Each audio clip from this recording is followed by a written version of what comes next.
dengan target investasi di tahun 2025 ini. Bagaimana Pak arahan Presiden Prabowo Subianto terkait dengan target investasi Pak di tahun 2025? Ya, di target di tahun 2025 ini memang ditargetkan kurang lebih 1.905 triliun. Jadi kenaikan kurang lebih ya 15,6% lah dari target tahun sebelumnya yang dimana 1.625 triliun ini. Jadi tapi kalau kita lihat sebenarnya kalau saya lebih melihat target selama 5 tahun ke depan secara keseluruhan lah, ya, yang dimana totalnya 1.323 triliun. Kok 1.300? 13.023 triliun selama 5 tahun ke depan, yang dimana kalau kita lihat dengan investasi selama 10 tahun terakhir itu hanya 9 triliun. Jadi 10 tahun terakhir 9 triliun, ini 5 tahun ke depannya adalah 13.000 triliun lebih. Gitu. Baik Pak, dari 1.900 triliun ini ya Pak yang ditargetkan, berapa Pak porsinya untuk investasi, artinya dari lokal maupun dari luar negeri, ini porsinya seperti apa? Kalau lihat porsinya, slightly dari PMA, penanaman modal asing itu ya sebenarnya hampir sama, karena mungkin PMA tuh kalau kita lihat secara prediksi kita tuh sekitar 51% lebih sedikit lah dari PMA, dan PMDN itu kurang lebih 48, something atau hampir 49%. Jadi tapi sebenarnya kurang lebih hampir sama sih proporsi antara PMDN dan juga PMA. Baik Pak, terkait dengan target pertumbuhan ekonomi yang berada di 8% ya Pak ya. Lalu juga Anda menyampaikan bahwa ini perlu 13.000 triliun agar bisa mencapai pertumbuhan ekonomi yang sesuai dengan target Pak. Ini sebetulnya seperti apa Pak Rosan? Ya memang target itu, angkanya itu datang dari Bappenas. Ya. Diberikan kepada kami agar pertumbuhan 8% ini di tahun 2029 itu bisa tercapai. Dan kontribusinya investasi itu menjadi nomor 2 yang paling besar dalam rencana pencapaian target 8%. Pertama adalah dari konsumsi domestik ya. Itu adalah yang pertama kontribusinya, kalau sekarang kan 53-54%, baru dari investasi yang currently mungkin sekarang ya 24-25%. Jadi kontribusinya investasi kalau dilihat itu menjadi sangat-sangat signifikan dalam pencapaian target 8% yang dicanangkan oleh Bapak Presiden. Baik, tadi Anda menyampaikan bahwa selain konsumsi domestik, investasi ini juga mengambil peran yang cukup dominan begitu ya Pak. Ya. Nah, bagaimana sebetulnya bisa meningkatkan Pak investasi sendiri di tanah air? Langkah-langkah apa saja yang akan dilakukan ke depannya? Oke, kalau saya jawab ini bisa agak panjangan dikit nih, bisa lebih lama, tapi intinya ya tentunya yang kita lihat dari jangka pendek, menengah, panjang, bahwa hal-hal yang selama ini memang menjadi PR kita adalah masalah perizinan. Kita mencoba untuk meningkatkan iklim investasi kita, ya, ease of doing business kita dengan simplify, mengefektifkan dari segi perizinan, dari segi permit, dan tentunya yang paling penting bagaimana kita memberikan kepastian, predictability, dan juga transparansi dalam proses itu, sehingga proses itu bisa berjalan dengan baik, cepat, terukur dan struktur dari segi perizinan. Dan tentunya kalau dari segi potensi kita sudah paling banyak gitu ya, potensi yang berada di kita, baik dari natural resources, dari renewable energy. Tetapi kan selama ini kontribusinya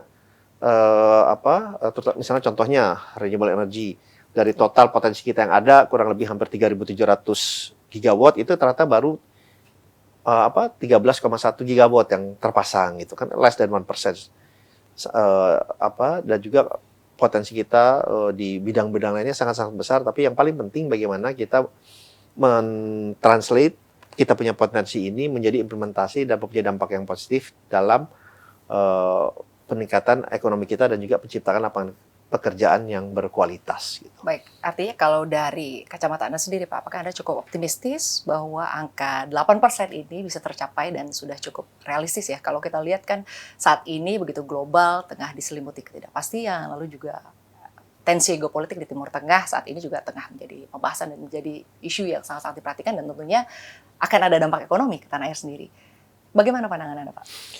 Ya, target 8% Sebenarnya itu angka yang menurut saya, menurut kami itu realistis gitu. Kita bisa capai. Dulu kita pernah mencapai pertumbuhan 8% juga kok gitu ya.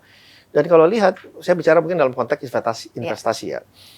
Investasi yang masuk ke dalam ASEAN secara keseluruhan itu ya, itu kurang lebih ya 280 miliar dolar. Yang masuk ke Indonesia itu kurang lebih pada saat sekarang hanya mungkin 35 sampai 40 miliar dolar.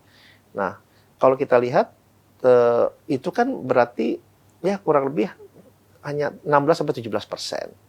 Sedangkan kalau kita lihat potensi ekonomi kita, kontribusi ke ASEAN aja 40%. Mestinya kalau kita lihat secara hubungan secara langsung, mestinya paling tidak kita juga harusnya investasi yang masuk ke Indonesia itu lebih gitu. Karena hampir 50% masuknya ke hampir 50% ke Singapura maupun negara-negara ASEAN lainnya juga mempunyai kontribusi yang ada. Jadi Indonesia masih sangat-sangat mempunyai potensi untuk mempunyai investasi yang masuk ke Indonesia itu menjadi lebih besar. Itu yang pertama. Kedua, ya memang di tengahnya tension geopolitik, geoekonomi ya pastinya mempunyai dampak yang mungkin yang challenges, tapi di saat bersamaan juga itu menurut kami it creates opportunity juga gitu. Ada peluang ya Pak? Ada peluang karena contohnya saya baru ke China.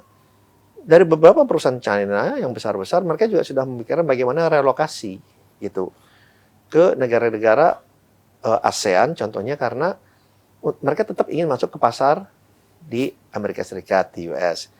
Nah, untuk itu kan mereka sudah melihat apa yang mereka harus lakukan, termasuk misalnya bekerjasama dengan pihak lain, pengurangan porsi dari kepemilikan mereka, agar mereka juga bisa menikmati dan tetap masuk ke pasar di US dan bisa menikmati juga insentif dalam bentuk program-program dari US seperti IRA, Inflation Reduction Act dan yang lain-lain. Jadi menurut saya memang ada tantangan, tapi di satu sisi juga menciptakan peluang-peluang baru gitu dari segi konteksnya investasi ya. Baik, lalu terkait dengan target investasi pada energi terbarukan Pak, berapa besar Pak potensinya dan seperti apa? Tadi saya sempat menyinggung sedikit ya. Potensinya itu kita sangat luar biasa, hampir 3.700 gigawatt ya. Dari solar, dari tenaga hidro, dari geothermal, dari angin, tidal dan yang lain-lain. Nah, menurut saya bagaimana sekarang potensi ini nih kita mesti akselerasi nih menjadi implementasi, karena kalau tidak ya jadi potensi aja dan tidak punya dampak yang besar kan ya di geothermal. Karena kalau kita lihat, kalau masalah likuiditas untuk hal-hal yang berhubungan dengan clean energy itu sangat-sangat besar. Dan appetite dan investor kalau masuk ke dalam renewable energy itu mempunyai insentif sendiri juga buat mereka. Jadi kembali lagi, kita potensi ada, kemudian demand-nya juga dari yang investasi masih ada. Nah, kembali PR-nya adalah di perizinan gitu. Nah, itu yang perlu kita selalu sempurnakan, karena di saat bersamaan ya yang perlu saya sampaikan bahwa kita nih berkompetisi nih dengan negara-negara lain, negara-negara tetangga kita juga ini berkompetisi dalam menarik investasi masuk ke Indonesia gitu.